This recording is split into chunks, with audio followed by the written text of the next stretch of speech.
नमस्कार, मैं हूं Abodh Srivastava. Amazing thought, amazing message, amazing story की दिशा में आज एक कदम और आगे। आज की कहानी का शीर्षक है चिंता। आज की इस कहानी का शीर्षक है चिंता।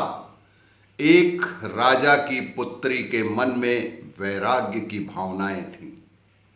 जब राजकुमारी विवाह योग्य हुई तो राजा को उसके विवाह के लिए योग्य वर नहीं मिल पा रहा था।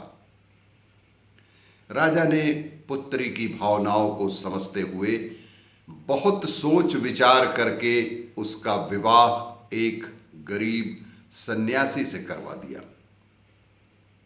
राजा ने बहुत सोच विचार करने के बाद अपनी लड़की का विवाह एक गरीब सन्यासी से करवा दिया। राजा ने सोचा कि एक सन्यासी ही राजकुमारी की भावनाओं की कद्र कर सकता है।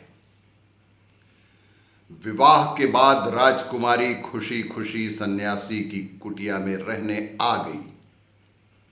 कुटिया की सफाई करते समय राजकुमारी को एक बर्तन में 2 सूखी रोटियां दिखाई दी।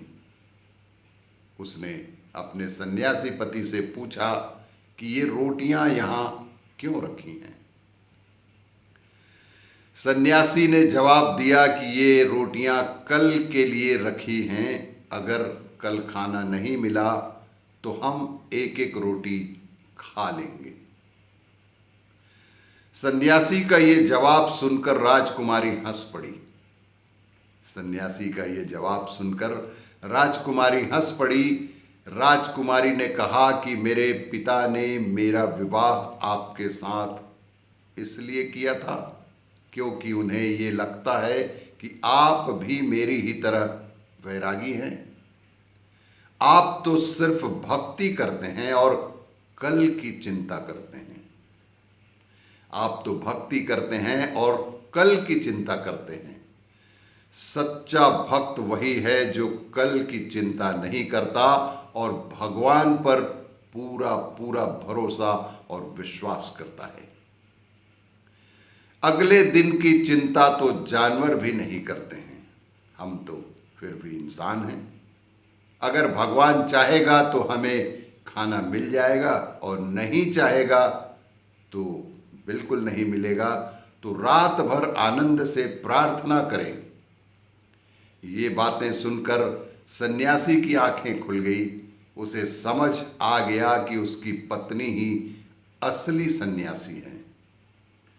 उसने राजकुमारी से कहा कि आप तो राजा की बेटी हैं, राजमहल छोड़कर मेरी इस छोटी सी कुटिया में आ गई हैं, जबकि मैं तो पहले से ही एक फकीर हूं।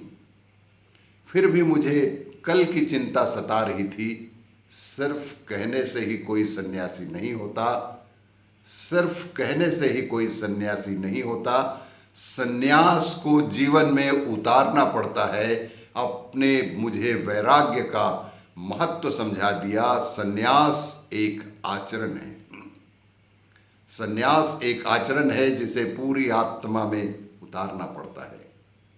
अगर हम भगवान की भक्ति करते हैं तो हमें विश्वास भी होना चाहिए कि भगवान हर समय हमारे साथ हैं और उनको हमारी चिंता हमसे कहीं ज्यादा रहती है।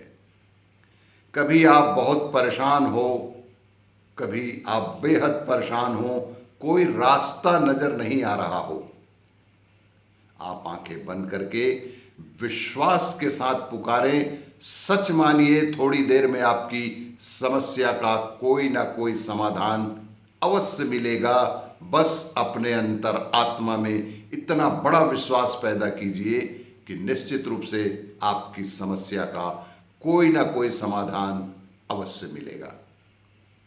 और किसी भी तरह की समस्या के लिए 3 बार ही प्रयास करें और 3 बार में यदि उसका कोई समाधान ना मिले तो उसे ईश्वर के ऊपर छोड़कर भूल जाइए और हमेशा सकारात्मक सोच रखें। हमेशा सकारात्मक सोच रखें। घर में रहें, सुरक्षित रहें, लक्ष्मण रेखा का पालन करें और अपनी आत्मा को शुद्ध रखें। और भी इसी तरह की जानकारियों के लिए देखते रहिए मेरा वीडियो, लाइक करें, शेयर करें और सब्सक्राइब अवश्य करें। धन्यवाद।